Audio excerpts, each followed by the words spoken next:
Bienvenidos a bordo.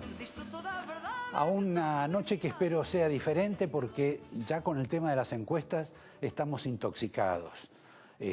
Todos los días nos van acercando nuevos números, es infinidad la cantidad de empresas que se dedican a esto, que alguien las contrata, alguien las paga.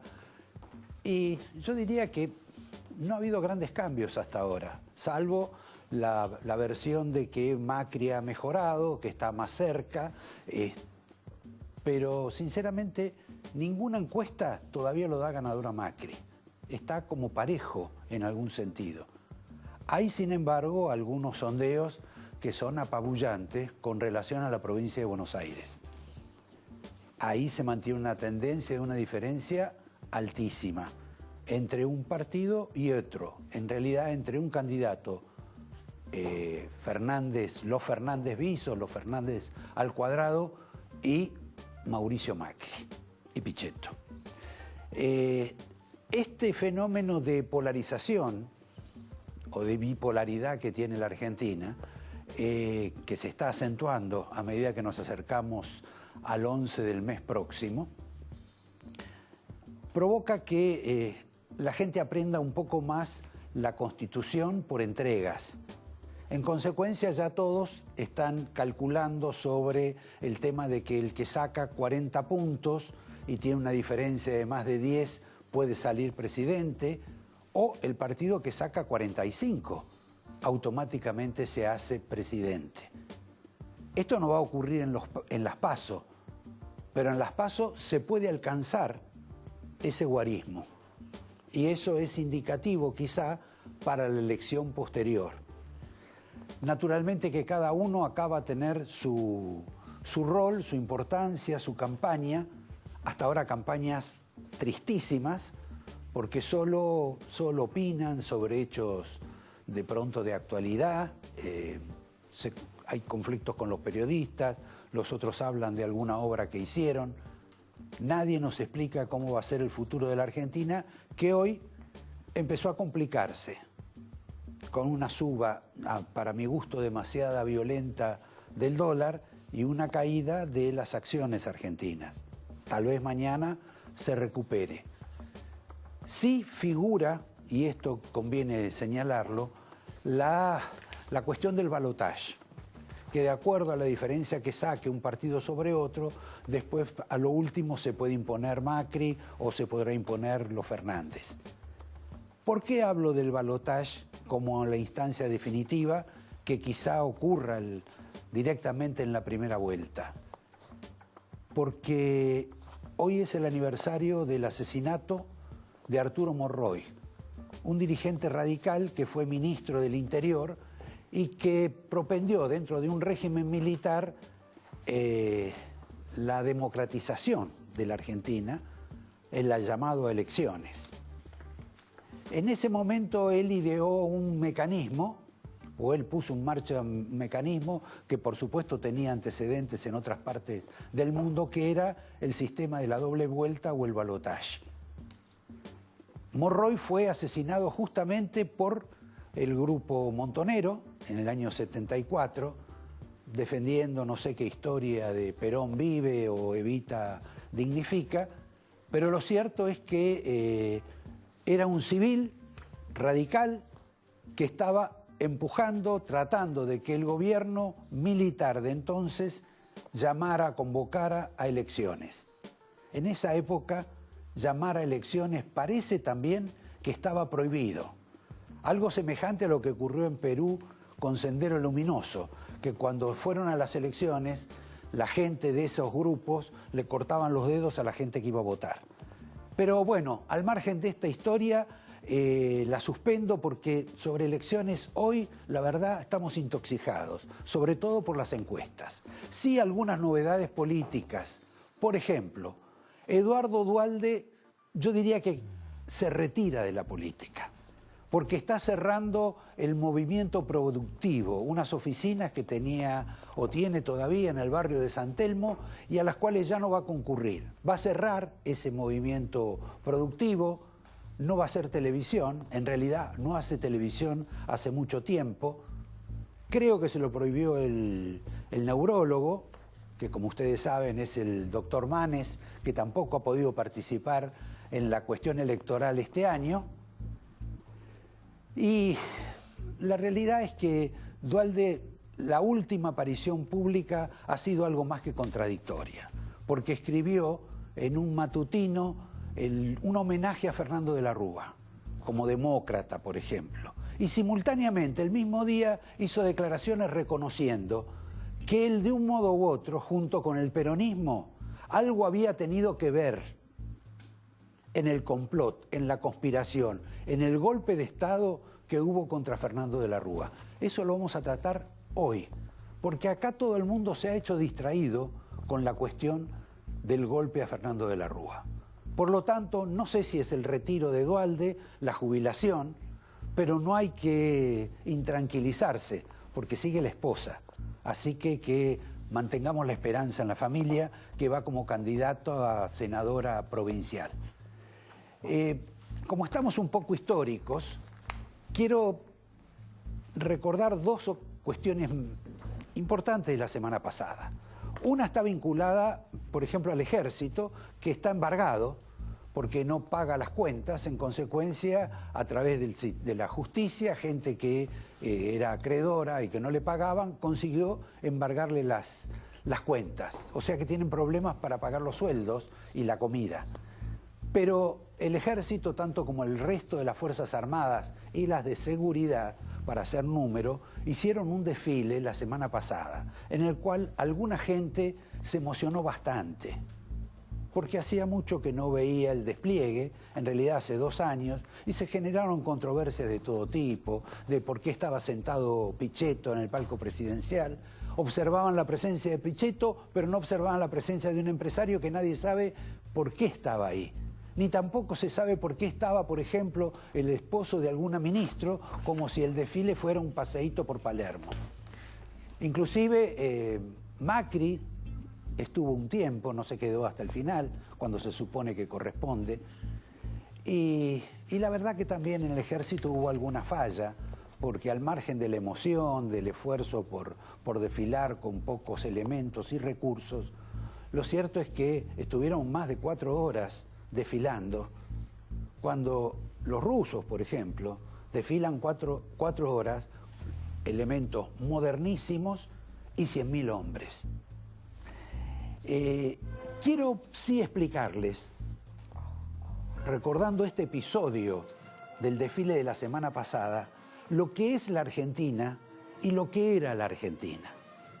Porque cuando el otro día vimos el desfile, vimos alguna gente desfilando, alguna gente de gendarmería, de la policía, de las Fuerzas Armadas totalmente escuálidas. Creo que circularon 16 o 14 aéreos, más o menos lo que tiene una empresa privada. Esto es la Argentina, más allá de las culpas que uno pueda endosarle a las Fuerzas Armadas. Esto es la Argentina. Y quiero que vean lo que era la Argentina en el año 53, en un desfile militar que les va a recordar la Segunda Guerra Mundial, quizá. Pero fíjense ustedes lo que era el desfile de entonces, el gentío de entonces, pero sobre todo la cantidad de elementos que había entonces en relación con lo que hay hoy en la Argentina.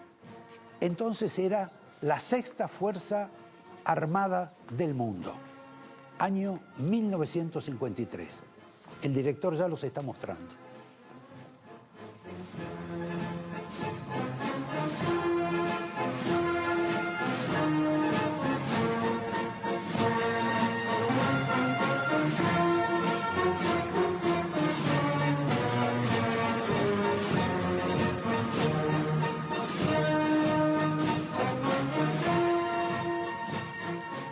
Bueno, era otro país. Las Fuerzas Armadas quizás se dedicaban mucho a los golpes de Estado, siguieron después también, tuvieron episodios por el nefasto poder que persiguen algunos horribles en la historia argentina, pero verdaderamente la robustez del país ha tenido un deterioro absolutamente brutal. No solo se advierte por el tema de las exportaciones, no solo se advierte por la educación, también se advierte por este pequeño detalle de confrontar fotografías o filmaciones entre un desfile y otro. Salto de tema y voy a cambiar a algo que casi no circuló en los medios, que es una demanda, un pedido de indagatoria del personal de la AFIP al primo del presidente Macri, Ángelo Calcaterra, a quien le imputan una operación fantasma de 5 millones de dólares con el famoso soterramiento del... como ya no recuerdo del Sarmiento, en el cual participó Odebrecht, participó Yela, que es la tuneladora, y que verdaderamente lo compromete al primo del presidente por ese contrato fantasma. Porque la empresa, como ustedes recordarán, IEXA, antes era del presidente, y el presidente casi se la cedió a su primo Calcaterra antes de hacerse presidente, al margen de darle algunos créditos cuando era presidente. La curiosidad es que esta demanda, este movimiento judicial, lo hace personal de la AFIP, que no quiere quedar sin duda comprometido con los deberes de funcionario público y quería evitar que la causa prescriba, que era el camino al cual estaba dirigida. Se hace sin la correspondencia, la solidaridad en apariencia del titular de la AFIP, el señor Cuccioli.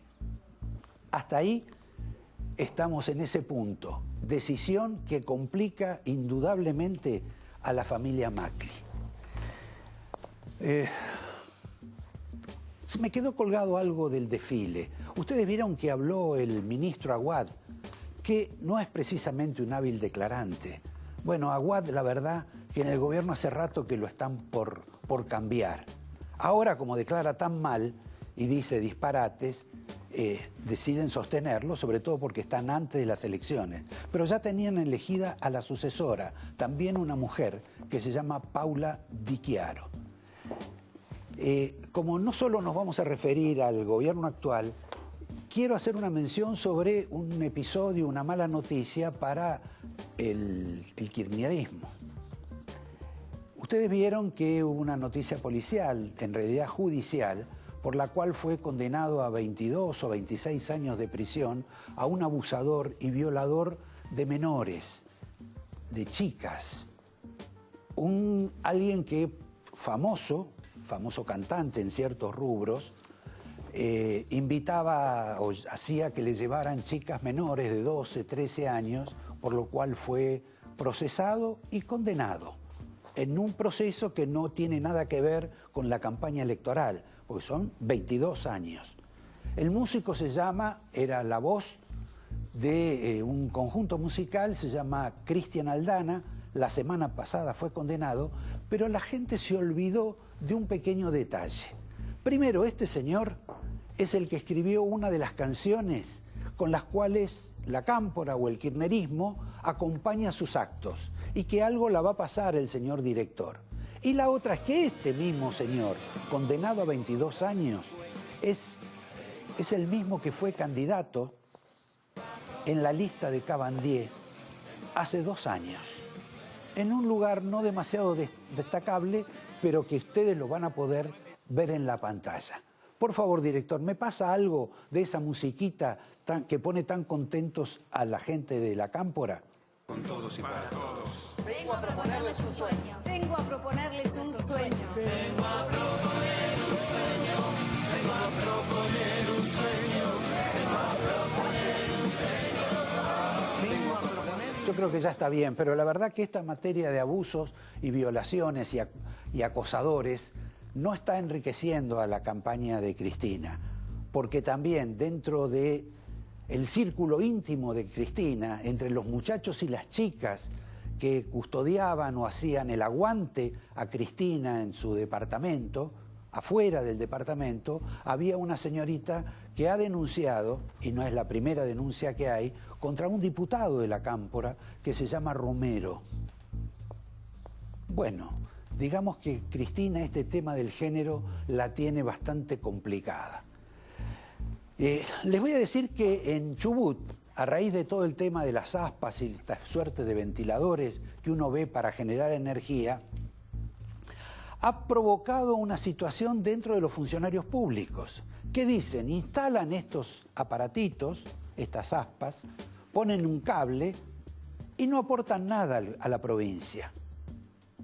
No aportan trabajo, ganan plata. En consecuencia, le quieren poner un impuesto al viento. Exactamente como ustedes escuchan, un impuesto al viento. La idea es en Chubut, pero también están interesados los de Río Gallegos, mejor dicho, los de Santa Cruz, en hacer lo mismo. Es algo así como ponerle impuesto al sol, que es lo que podría hacer Macri también, con el tema de los paneles solares.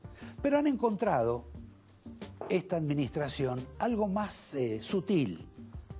Han hecho contratos con estas empresas en materia de aprovechamiento solar. Han hecho contratos que significan la estatización de la energía solar para algunas compañías.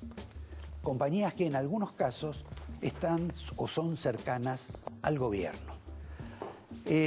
Como estoy bastante preocupado por algunas cuestiones, quiero señalarles un convenio que hubo entre la FIP, hoy caballito de batalla de este programa, y el ministerio de la señora Bullrich y las organizaciones de seguridad que acompañan a la señora Bullrich.